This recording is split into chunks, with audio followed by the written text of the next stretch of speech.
Good morning students. Welcome you all in the next lecture of science. As you have got the circular on the WhatsApp group and also on the app that we are starting with your online test. Okay. Online assessment will be taken and in that MCQ type questions will be asked. MCQ means multiple choice questions. In science, for one question you will get 3 options. Out of that, only one option is correct. So you have to mark that correct option there. From the point of view of the exam, now I am revising all the 3 chapters in short. Here for the examination, it is very much necessary for you to read each and every lesson. By hearting from the workbook will not help you here. Because you know that you have to choose a correct option there. You don't have to write down the whole statement there. So read and read. Here you have to read each and every lesson at least 2 or 3 times. Then only you are going to get the answers. Okay. So let us revise all the 3 lessons in short. Okay. So the first lesson is natural resources, air, water and land. Here first we will think about where does the life exist on the earth. So this we have discussed that on the earth the life exists in 3 spheres. Atmosphere means air, hydrosphere means water and lithosphere means land. Okay. So in 3 spheres of earth the life exists. Atmosphere, hydrosphere and lithosphere. And together they are called as biosphere. The word bio stands for life. Okay. So since the life exists in these 3 spheres, they are called as what? Biosphere. Okay. So here in this picture it is given that how the 3 spheres are there. And I have taught you in the lesson also. So here therefore air, water and land, these are the important factors for sustaining the life on the earth. Okay. These 3 spheres play the important role because they fulfill the basic needs of all the living things. And these 3 are therefore called as what? Natural resources. Air, water and land are called as natural resources. Okay.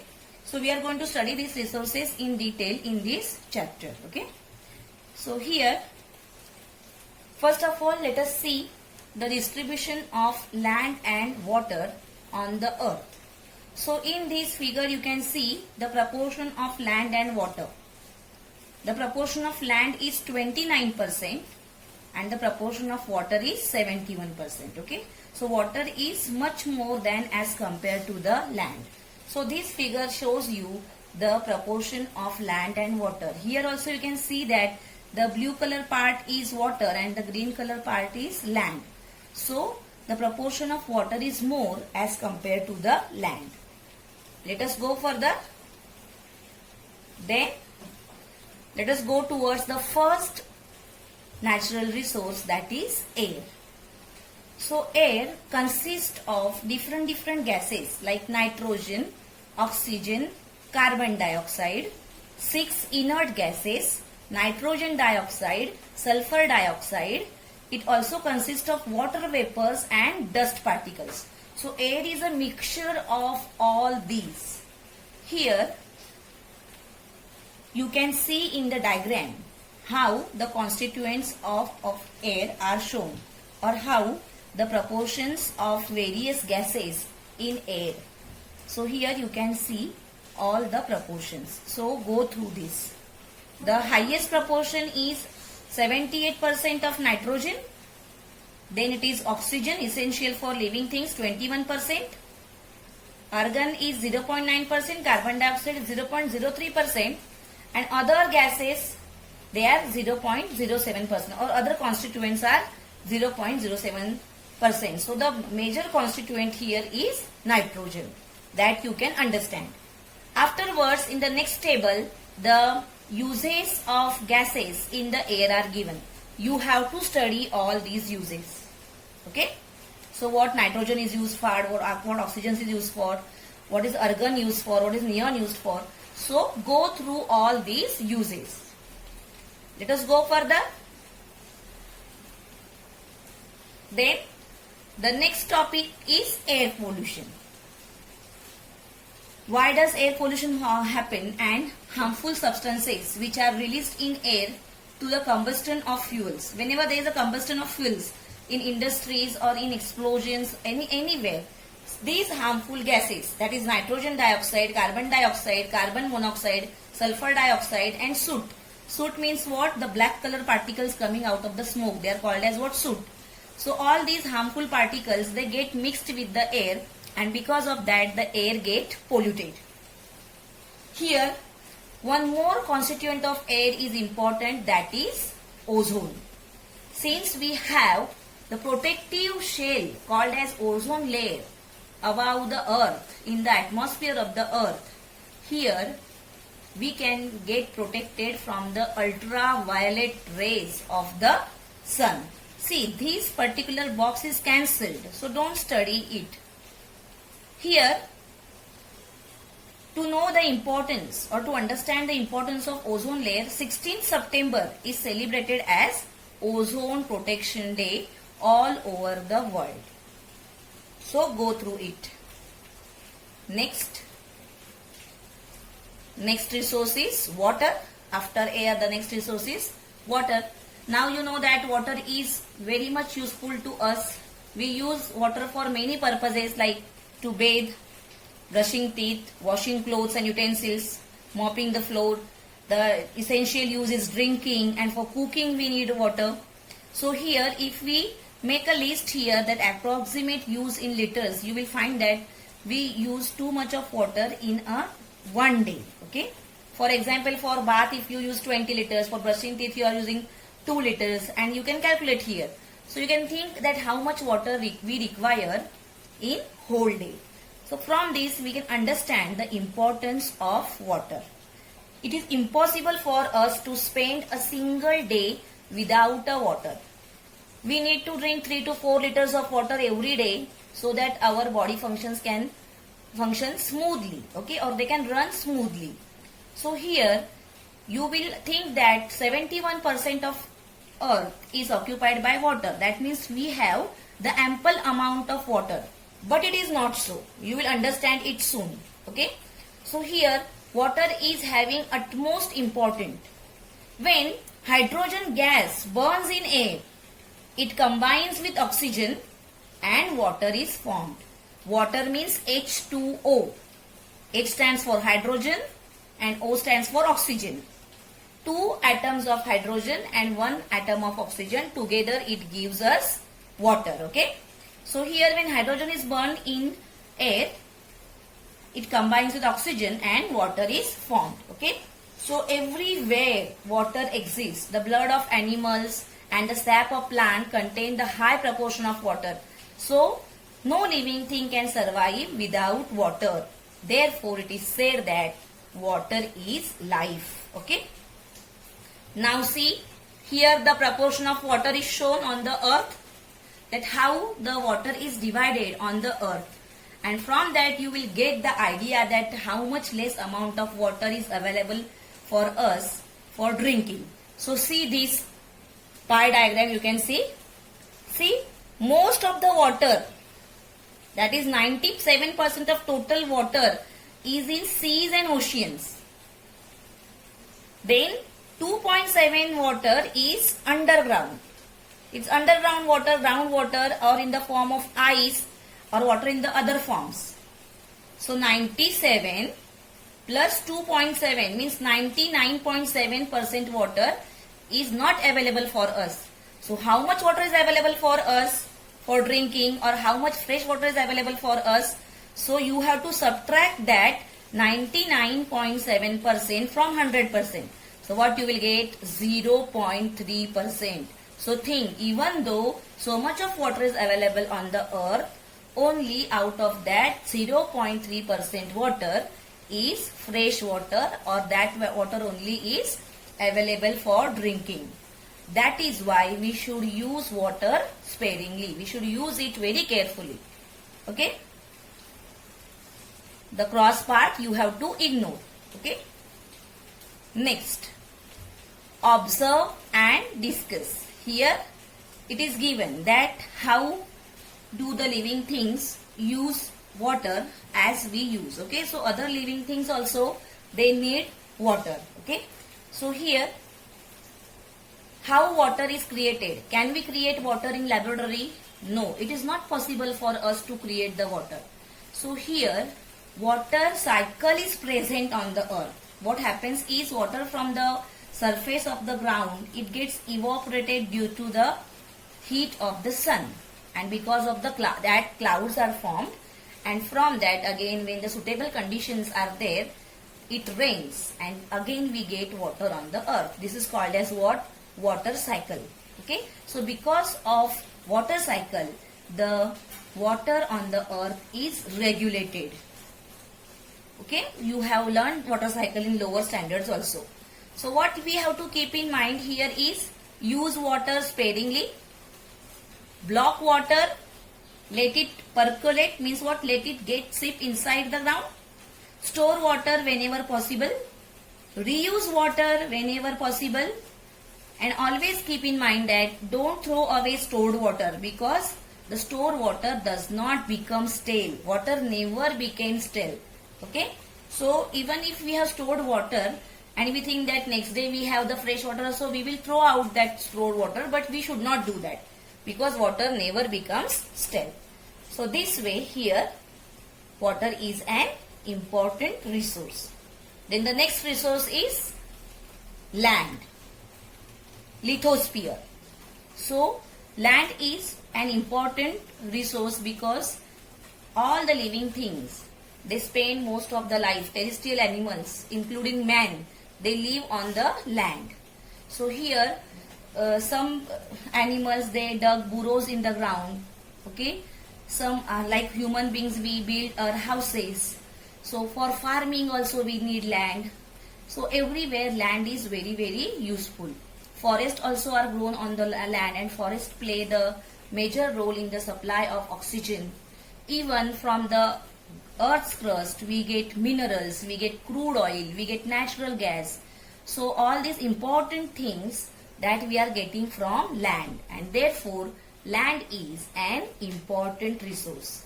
So now let us see how the soil is made. Just in the previous lecture only we have discussed this experiment, the layers of soil. So how soil is made? Actually the layers of soil in the ground you can see like this, very big stones called as bedrocks. Next is a layer of soil and small rocks. Afterwards immature soil like sand, big particles, and above that we get mature soil, that is fine particles. And the topmost layer is called as humus. Humus means what? The dried leaves are decomposed by the microorganisms, and from that the layer is formed on the topmost layer of the land. And in dense forest we see this layer, not in the villages or not in the cities where the human beings they live. So there the trees are in less quantity. So in dense forest we can see the layer of humus very clearly. Then how the soil is formed? Because of the biotic and abiotic compounds here, and because of the weathering of the bedrocks like heat, cold and water, wind, rains, because of all these bedrocks, they start breaking down. They break down into pieces. Then they are again broken down into small pieces, then in sand, and finally the soil is formed. So this process of soil formation is very, very slow, and it goes on continuously.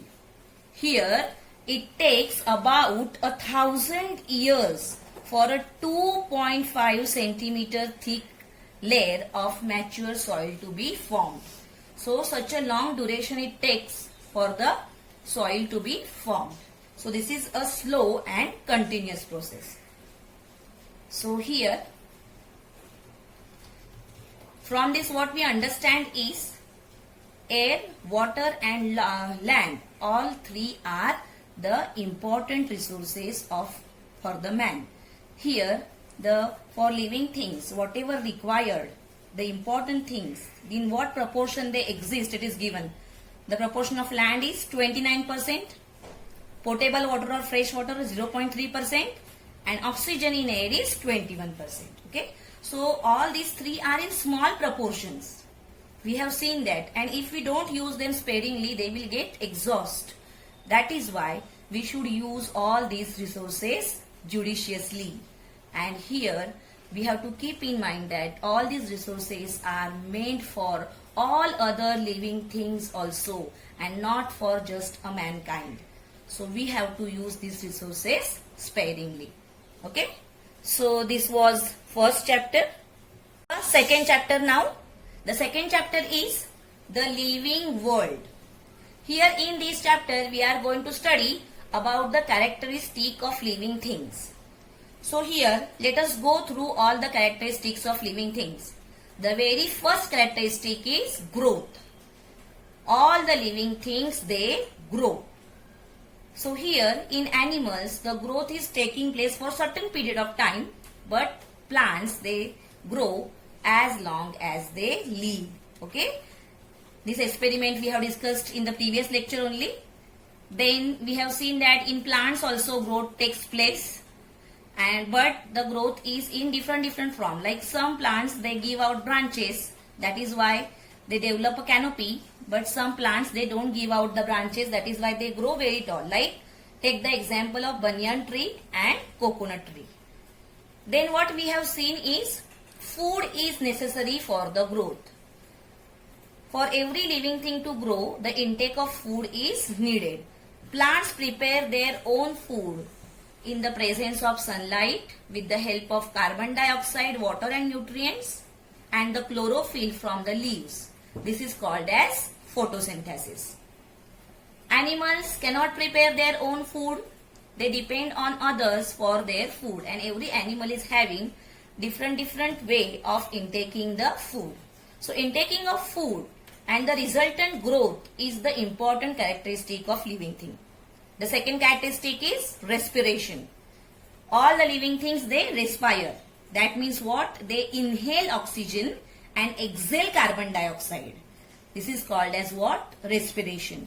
So respiration is an important characteristic, and for respiration all the living things, they have different organs.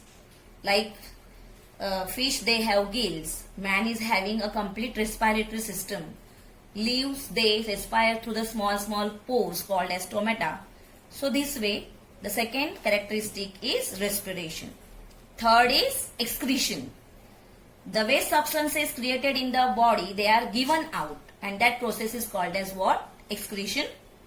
So here plants also excrete. Like animals, they have different organs for excretion, but plants, they excrete in the form of leaves. Plants, they shed leaves. So shedding of leaves is nothing but what? The way of excretion. In some plants like babul or acacia, the sticky substance is given out. That sticky substance is also a waste substance.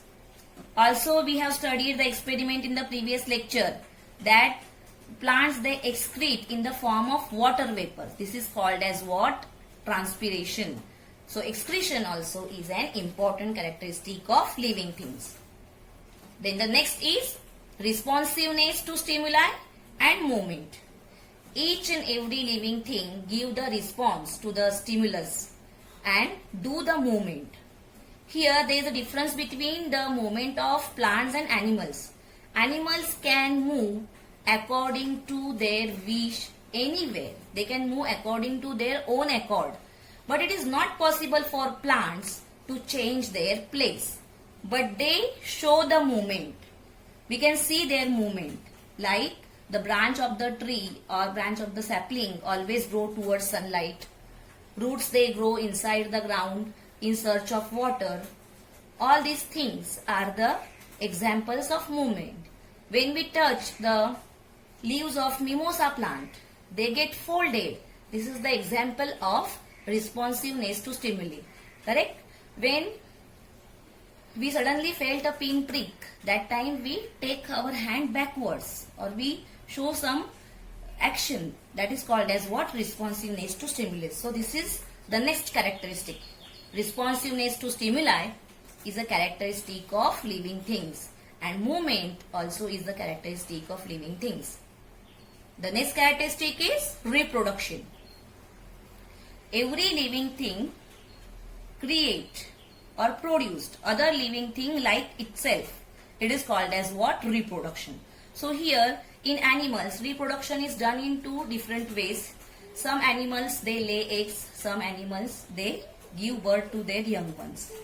In case of plants they use their different body parts to for reproduction. Like bryophyllum plant, it reproduces through its leaves or leaf, and here the rose cutting, it reproduces through the stem. We can cut the stem, and if we can bury it in the ground, and afterwards the new sapling of rose is developed. Okay, so this way reproduction is a characteristic of animals or living things. Next is a definite lifespan. That means when the growth is completed, every living thing live for certain years, and after certain stage, the living things they become capable of reproduction, and later in the process their organs they start becoming weaker and weaker, and their life comes to an end. In other words, we can say that the living things they die. So a definite lifespan is also an important characteristic of living things. So here we have discussed about the lifespan of different animals. Like for dog the lifespan is 12 to 18 years. For ostrich it is 50 years. Then mayfly, I said that it live only for 24 hours, like that. So every living thing is having different lifespan or definite lifespan. So this is also an important characteristic. Okay. Then the next is cellular structure. That body of all the living things is made up of cells, and that is why the smallest unit of the body or the basic unit is called as what? Cell. Some animals are having their body made up of a single cell like amoeba and paramecium. But some animals like man, horse, cockroach, their bodies are made up of many cells. So they are called as what? Multicellular animals. So cellular structure is also a characteristic of living thing. In this way, we have discussed the characteristics of living things. Afterwards, we have useful living things and harmful living things. Some animals and plants are very useful to us. We use them as food, we use them as medicines.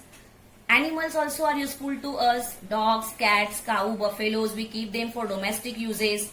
Then fish, sheep, fowl, they are used as food. While some animals like horses, oxen, camel, they work as a beast of burden for us. Then the animal like earthworm is also very useful for farmers.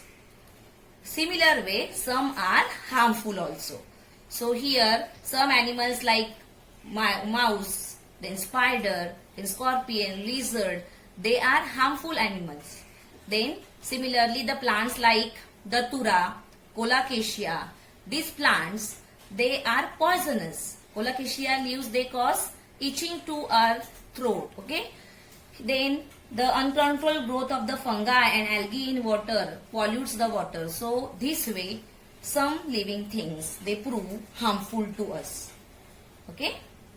Then finally the wild animals which are living in the forest, or the animals which hunt other animals for the food, they are called as what? Wild animals. The example is what? Tigers, lions, wolves, leopards. All these are the examples of wild animals. Okay. Nowadays when man is encroaching their forests, therefore they come in human settlements in search of food, and sometimes they may kill the domestic animals, or sometimes they may attack people also. Okay, so we have to keep in mind all these things. This was second chapter. Now let us go towards third chapter.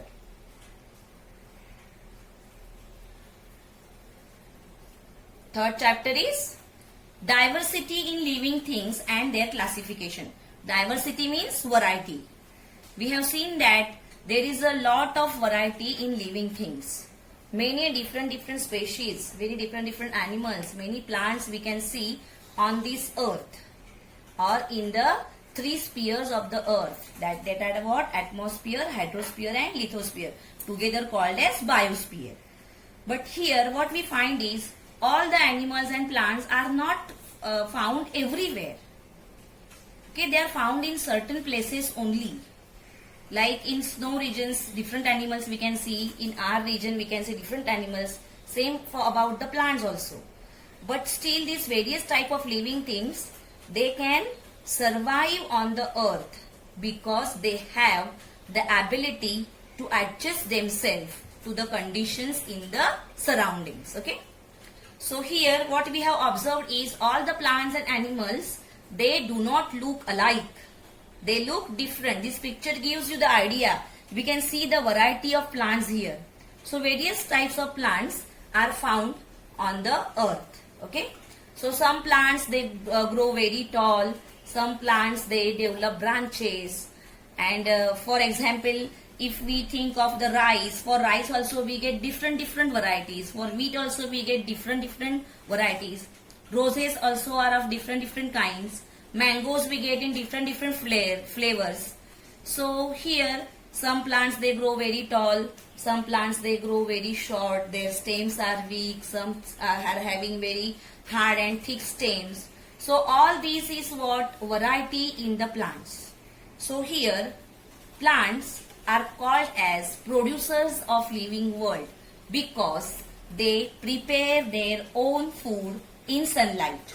So the plants, those who prepare their own food, they are called as autotrophic plants. Okay. Many examples are all the plants which appear green in color, they contain chlorophyll in them and therefore they are called as what? Autotrophic plants. But some plants, they use other plants for their food. That means what? They grow on some host. A plant like dodder, it is called as heterotrophic plant because it cannot make its own food and depend on other plants for their food. Okay. Some plants, like one plant is shown here, this is called as pitcher plant. See, these plants, the plants like pitcher plant, they consume insects because they are having the deficiency of nitrogen here. So they consume insects. See, here you can see the pitcher like structure and on that you can see the lid like. So here they capture the insects and they ingest the insects here. So such plants are called as insectivorous plants. So this way there is a different methods of nutrition in plants. Okay. Then the structure of plant, you know that the flower, the leaf, the stem, the fruit and the roots are the main parts of the plant. Some plants they do not bear flowers. So the basic three parts are what? Root, stem and leaves are the basic three parts of the plants. Then why there is a need of classification of plants? As we have seen, there is a variety of plants on this earth. So in order to understand them and in order to remember them, we need to classify them. Okay. So here the scientist called Carolus Linnaeus made the first scientific classification for plant and his classification is accepted worldwide. Okay. Now next, how the plants are classified.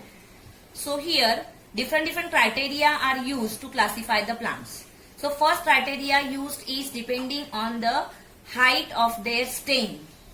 So first type, on the basis of that, they are classified as trees, shrubs, herbs and vines or creepers. Okay. So the trees which are having very hard and thick stem, they are called as what? Trees. And they grow very tall. They are perennial, means they live for many years. Then the next is shrubs. As compared to trees, their height is less. Then their branches are very close to the ground. The examples are hibiscus, lemon, all these are examples of shrubs. The next are herbs. Their height is nearly 1 to 1.5 meters tall. Their stems are green and flexible. They are not as hard and thick as compared to the tree. The herbs, they may live for few months or they may live for 2 years or some more years also. And the next is vines. Vines means what? Some vines, they need support for growing. Okay, they cannot stand up by their own. Why? Because their stem is very flexible, soft and green.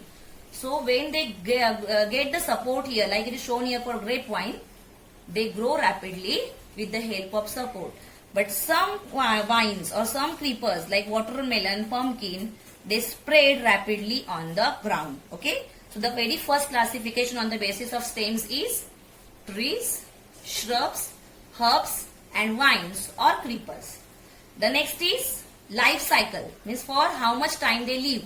On the basis of that, they are classified as annuals, biennials and perennials. Annual means what? Those who live for 1 year.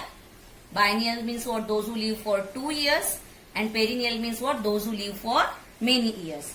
Annuals, the examples of all the grains, rice, bajra, then jawar, sunflower. Biennial means what? Those who live for 2 years. The examples are carrot, beetroot. And perennial means what? All the trees like mango, banyan, coconut. All these are perennial trees. Next is criteria is whether they bear flower or not. On the basis of that, they are classified as flowering plants and non-flowering plants. So flowering plant examples, you know, like periwinkle, rose, all these are the examples of flowering plants. And the examples of non-flowering plants are fern, algae, spirogyra, all these are the examples of non-flowering plants. The next criteria is habitat, means where the plants they grow. So on the basis of that, they are classified as the plants in land, water, marshy areas, deserts and on the land. So everywhere they grow. So depending upon their habitat is one more criteria for classification of plants. Then afterwards, the classification of animals. There is a variety in animals also. So here, how the animals are classified. So the first criteria used for the classification of the plants, classification of the animals here is whether they have the vertebral column or not. Vertebral column means what? The chain of bones which is there in our center of the back. So the animals, those who have vertebral column, they are called as vertebrates, like snake, man, lizard, all these are what? Vertebrates. And invertebrates means what? The animals without vertebral column. Snail is the example of that. Then starfish is the example of invertebrate. Earthworm, all these are the examples of invertebrate animal. They don't have the vertebral column. The next criteria is the how they reproduce. So how they are reproduced, this is one criteria used, and from that they are classified as oviparous and viviparous. Oviparous animals means what? Which lay eggs. Animals which lay eggs and then afterwards they hatch them, and from that the young ones are given out. And viviparous means what? The animals which give birth to their young ones, like cow, man, all the mammals, they are viviparous animals. So depending on the mode of reproduction, they are classified as oviparous and viviparous. Then the next criteria used is their habitat. Where do they live? So animals which are living on land, they are called as terrestrial animals. Those who live in water, they are called as aquatic animals. Some animals, they live in the air, means most of their life they spend in the air. So we say that they have aerial mode of life. But some animals, they can survive on land and water both. So they are called as what? Amphibious animals. The examples are frog, salamander, toad, then crocodile. All these are what? Amphibious animals, because they live in both the places, land and water. Okay. So this way we have classified all the animals. Okay. So in this way I have revised all the 3 chapters. As I have said, you read them 2 times or 3 times so that you can answer the questions well. Okay, so best of luck for your exam. Thank you, students.